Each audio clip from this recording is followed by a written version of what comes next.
All right, so the background for this rainforest makeover course was actually pretty simple.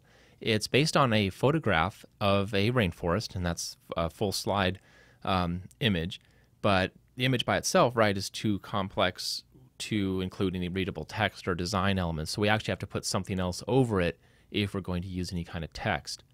And the image that we used over it, the graphic that we used over it, is just a simple shape that we created within PowerPoint. So let's go ahead and just put that together real quick. A couple ways you can do it. There's a couple tools that'll work. One of which is the oval tool, another is the curve tool, and then the other is the freeform tool. I like all of those. I actually use the curve tool when I put it together, but let me do something real quick. I'm just going to turn off the visibility real quick so you can actually see it. The curve tool gets a little lost on there. So just turn that off and I'll bring it back when I finish. So I select the curve tool. Now the curve tool works by clicking points. So if I click once and release, I get this line, right? You see that line extends. It looks like I'm going to draw a bunch of straight lines, but really all I'm doing is plotting points, and it gives me this sort of rubber band preview effect. Come over here, click another one, and there's my curve, right? So depending on where I place my next point, it'll affect the shape of this curve. And I'll just come around here. And it doesn't really matter how perfect it is. It actually kind of works to your advantage in this kind of organic course where you have an irregular shape. Now each time I create this, obviously it's a little bit different too. Go ahead and turn on the background, and I'll hide the selection pane.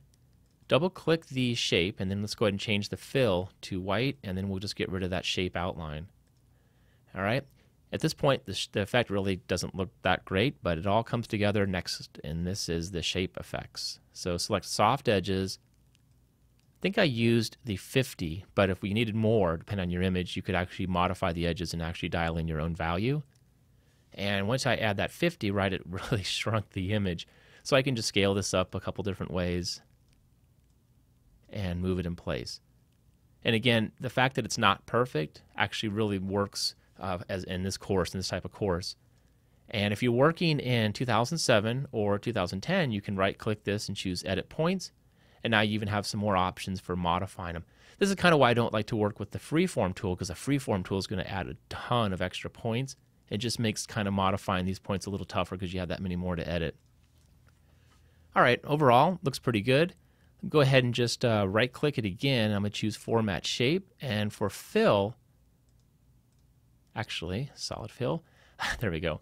I just want to dial in a little transparency, so maybe 10, 15%. Let me undo that. I lost my, there we go. So right-click, Format, and there's my transparency right there. And maybe just bring around 10, just enough to let a little bit of that background come through, and there's your effect.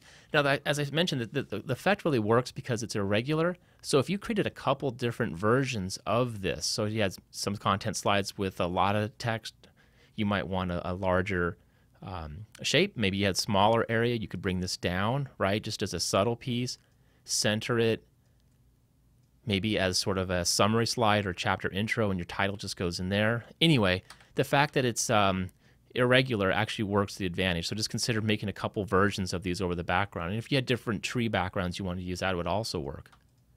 And I'll just move these all to the top. And then that's essentially our element, and you just place them over it and build your slides out each time that way. And anyway, it's kind of a cool effect. You could save this out as a PNG file if you needed to, just to kind of flatten it and reduce the extra shapes. But essentially, that's the technique. Create a simple shape, add a soft edge, and have fun.